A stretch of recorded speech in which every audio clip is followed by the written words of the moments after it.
Alors en fait, j'ai commencé l'aïkido en France, hein, à Paris. Au départ, j'avais un professeur qui s'appelait Jean-Claude Tavernier. Et c'était le style qu'on appelait style Mochizuki. Donc c'était Hiro Mochizuki qui est le fils de Minoru Mochizuki, qui à l'époque était notre professeur, peut-être pendant un an. Et ensuite, on a rencontré Nakazuno Sensei, qui arrivait de Marseille. Alors, c'était une révélation parce que bon, c'était un aikido très, très différent. Enfin, c'était vraiment de l'aïkido, quoi. Et donc j'ai suivi avec Nakazuno Sensei jusqu'au grade de deuxième dan, jusqu'à l'âge de 18 ans. Et à 18 ans, voilà, j'ai voulu partir au Japon et pour me perfectionner en aikido. Quoi. Bon, enfin, dans mon idée, c'était pour partir quelques mois. Quoi. Je pensais que c'était largement suffisant de faire de l'aïkido pendant 6 mois au Japon, même de poser les pieds au Japon, je pensais que c'était suffisant. Puis voilà, puis les choses, enfin bon. Quand je suis arrivé, bon, je faisais tous les cours, quoi, du matin au soir. De toute façon, j'avais pas grand-chose à faire, donc je faisais tous les cours. Et puis, bon, c'était intéressant. À l'époque, il y avait encore Saito Sensei qui donnait les cours le dimanche matin. Il y avait Toe Sensei, Akira Toe qui est parti aux États-Unis ensuite. Donc voilà, je faisais tous les cours. Bon, après, bon, on a forcément quelques préférences, bien sûr. Même si je ne comprenais pas leur aikido, je ne comprenais rien à l'aïkido du doshu parce que c'était tellement différent de ce que j'avais appris, donc je doutais même de ses qualités. Quoi. Il m'a fallu un peu de temps voilà, pour me dire, bah oui, voilà, j'ai une vision qui est fausse. Quoi. Enfin, ça ne ressemblait pas à ce que j'avais appris, donc forcément, c'était pas bon. Quoi. C'est intéressant parce que bon, il se demandait un petit peu, surtout le doshu. Bon, Yamaguchi Sensei, il savait, puisqu'il avait reçu une lettre de Nakazuno Sensei, mais bon, le doshu, il n'y a pas beaucoup d'étrangers. Il se demandait un petit peu qui j'étais, quoi. Un gamin comme ça, 18 ans, tout ça. Alors il tournait, il était un peu timide le doshu, donc il tournait un peu autour de moi. Puis une fois, il vient me parler. Bon, je parlais pas trop japonais, donc forcément la communication était difficile. Puis petit à petit, comme ça, les relations sont instaurées, puis comme j'avais l'âge de son fils qui commençait l'aïkido, enfin qui a commencé tout jeune, mais il était encore avec une ceinture blanche, il n'avait pas d'akama, l'actuel doshu. Et puis bon, on avait le même âge, donc on bossait souvent ensemble. Quoi. Alors petit à petit, bon, il me prenait un peu comme Uke, comme ça, etc. Et voilà, et donc les choses se sont faites et c'est devenu un de mes sensei à part entière. J'ai suivi ses cours tous les matins pendant des années. Parallèlement à ça, bien sûr, Yamaguchi Sensei, principalement, à la fois au Hombu Dojo et au dojo de Shimo Kitazawa. Et puis bon, enfin non, un petit peu, ah oui, à Meiji aussi, tous les jeudis matins où on allait.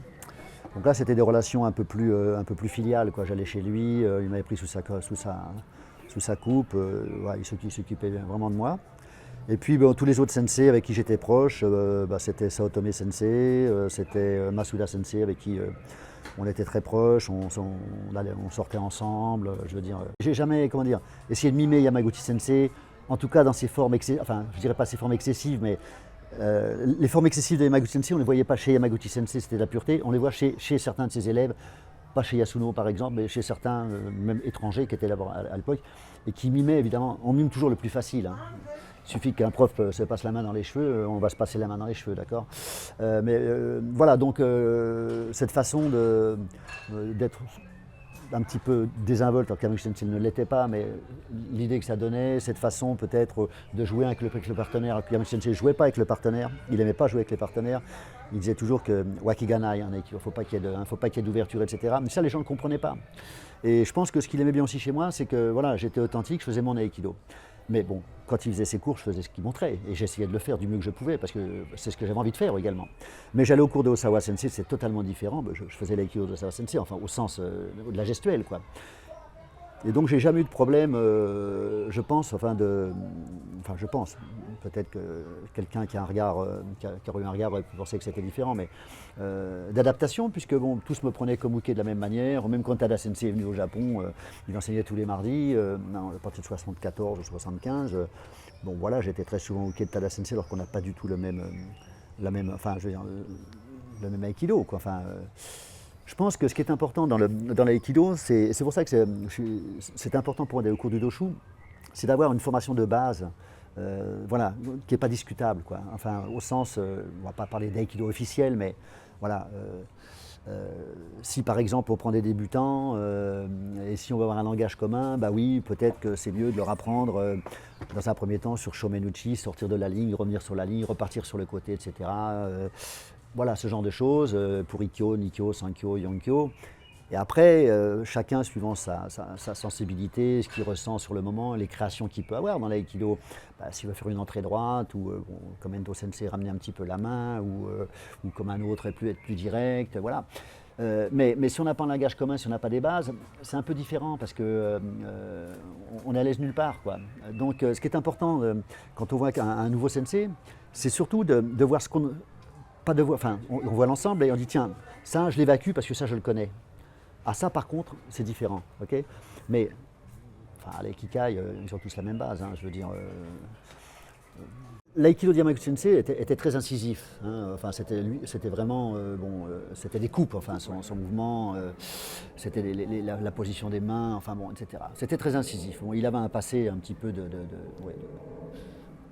il a fait différentes écoles d'armes et puis il s'y intéressait, même s'il n'enseignait pas lui-même. Bon, on sait qu'à l'Aikikai, il n'y a pas de cours d'armes. Au sensei ne voulait pas. Donc c'était ce flou qui a amené beaucoup de gens à aller à droite à gauche. Bon.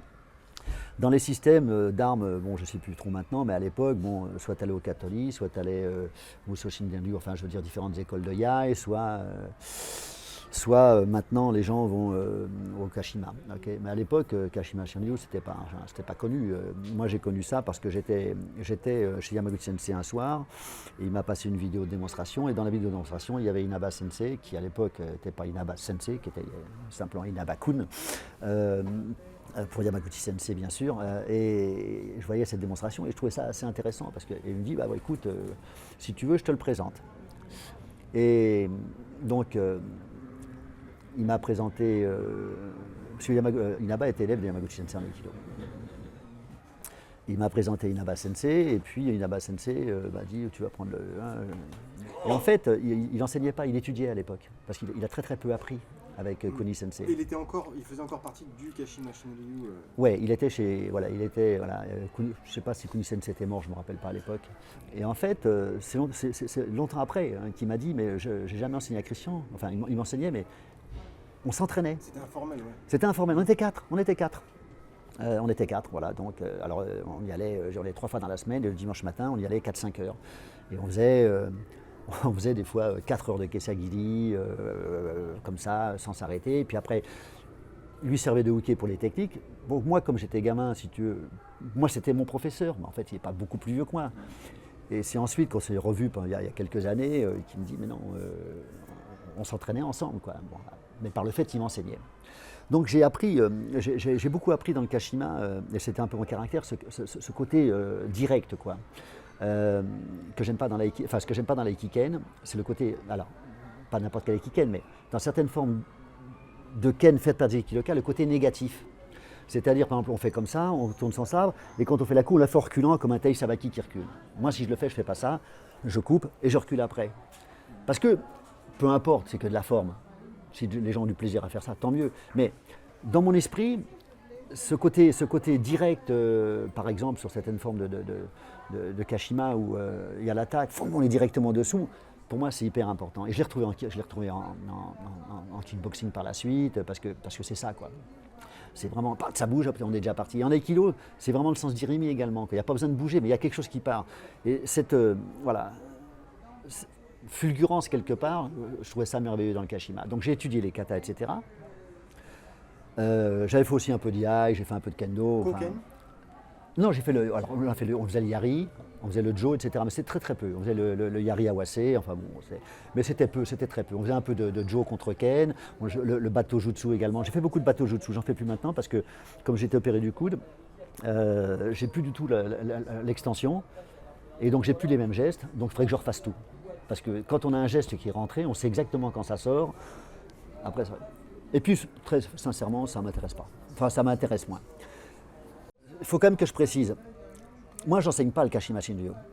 D'abord parce que j'ai ni autorité pour l'enseigner, et puis aussi parce que, bon, à l'époque, si, quand je suis rentré du Japon, je pensais que, Inaba Sensei, logiquement, enfin, d'après les rumeurs, non plus, n'enseigne plus le Kashima Shinryu. Donc, moi, ça fait longtemps que j'ai décidé que je ne garderai dans mon ken que les katas qui sont utiles pour mon aikido. Voilà, ok. Donc il y a certainement des cas qui sont très intéressants, mais qui m'amènent rien dans mon Aikido. Et même le jour, je regardais par exemple une vidéo du soke de Kashima Shintoryu sur le Men Tachizuke par exemple. Bon, eux, ils bloquent les mains près de la garde, et je le comprends parce que c'est certainement plus puissant. Mais moi, ça ne m'intéresse pas parce que c'est pas comme ça que je fais Ikkyo. Je préfère avoir le bout du sabre, tu vois, bon. Donc je dis pas que je transforme pas cette école-là. Ce que je fais, c'est à partir de cette base-là, si tu veux, eh bien, j'essaye de conserver les katas ou les formes qui sont utiles pour mes aikidoka. Donc c'est vrai que les positions de pieds ouverts, enfin d'une certaine manière, c'est typiquement la position de l'aïkido. Le ken, bon, je fais une fois par semaine ici parce que les gens ont de l'intérêt, tu vois, et encore, comme c'est à 11h du matin, donc il n'y a pas grand monde parce que les gens travaillent, ça balbutie un peu. J'enseigne le ken et le jo dans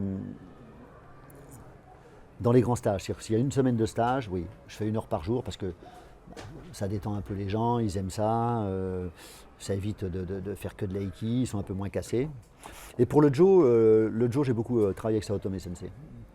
Donc on travaille ensemble, c'est lui qui m'a tout appris. Et donc j'ai pas de forme de jo c'est les formes de jo que j'aurais appris avec Inaba Sensei, c'est des formes de ken, quoi. C'est à peu près la même chose, quoi. C'est exactement les mêmes mouvements mais avec un jo. Alors que dans les techniques de jo qu'on faisait avec Saotome Sensei et qu'on voit d'ailleurs même chez Seito Sensei, hein, il y a beaucoup de Hasso Gaishi, c'est assez intéressant parce qu'il y a tout un travail comme ça qu'on peut répertorier. Puis il y a un côté ludique qu'il faut pas nier, hein, les gens aiment ça. Hein. Mais bon, je suis pas un maître d'armes, quoi. Écoute, j'ai 64 ans.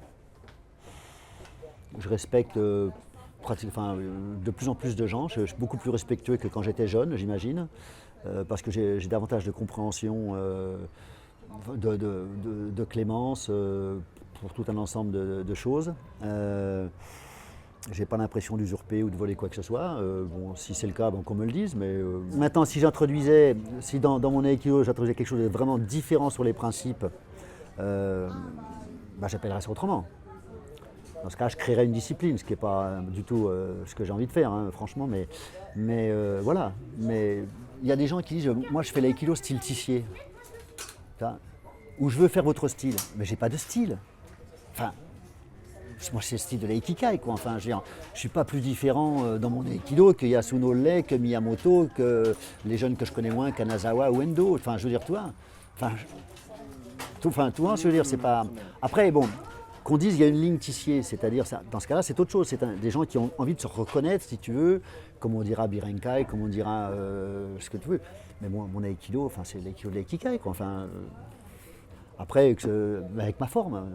Pour ça, j'ai pas l'impression ni de trahir ce que j'ai appris, ni. Ou alors il me le dirait. Non, je ne sais pas si je changerais quelque chose. Mais non, je ne changerais pas parce que.